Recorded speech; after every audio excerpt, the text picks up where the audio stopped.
ค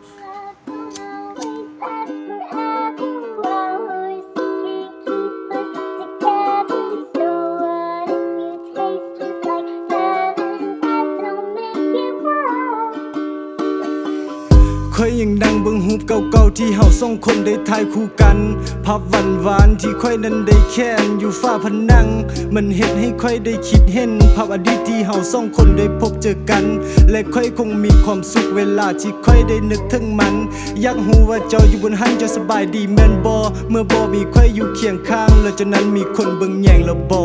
ค่อยอยากโทรไปหาเจ้าแล้วถามเจ้าว่าหนาวนี้เจ้าหนาวบ่ที่หนาวนี้บ่มีค่อยอยู่ข้างๆเจ้านั้นน่ะหนาวบ่แต่ค่อยกับเฮ็ดบ่ได้เพราะใจค่อยนั้นมันบ่กล้าเจ้าคงจะมีความสุขกับคนใหม่ที่เจ้านั้นเอาเข้ามาและมันอาจเป็นเพราะค่อยที่ลืมเจ้าบ่ได้เอง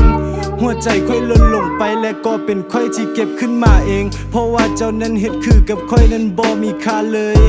มีคนหลายคนผ่านเข้ามาแต่ค่อยกับเยือกเย็นเฮ็ดเป็นบ่สนใจอาจเป็นเพราะค่อยนั้นยังคงมีเรื่องให้ฟังใจยังลืมเจ้าบ่ได้อันนี้แหละคือประเด็นเจ้าบ่ต้องยานว่าค่อยจะไปขัดขวางความสุขของเจ้าเพราะว่าค่อยนั้นเข้าใจดีว่าตั้งแต่เลิกกันไปก็บ่ได้ยินข่าวเจ้าอีกเลยตอนนี้ก็ผ่านไปเป็นปีแล้วแต่สิ่งดีๆมันคงติดอยู่ในใจและบ่เคยจางหายไปมันก็คือรูปภาพและความทรงจำดีๆที่สองคนนั้นได้เคยมีให้กัน yeah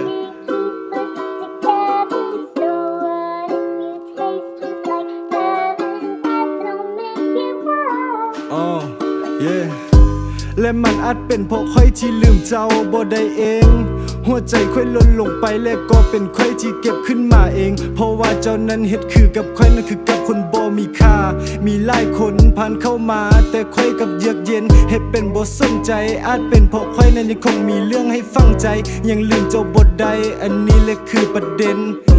เจ้าบ่ต้องยานว่าค่อยจะไปขัดขวางความสุขของเจ้าเพราะว่าค่อยนั้นเข้าใจดีว่าตั้งแต่เลิกกันไปก็บ่ได้ยินข่าวเจ้าอีกเลยตอนนี้ก็ผ่านไปเป็นปีแล้วแต่สิ่งดีๆมันยังคงติดอยู่ในใจเลยบ่เคยจางหายไปมันก็คือรูปภาพและความทรงจำดีๆที่สองคนนั้นได้เคยมีให้กัน yeah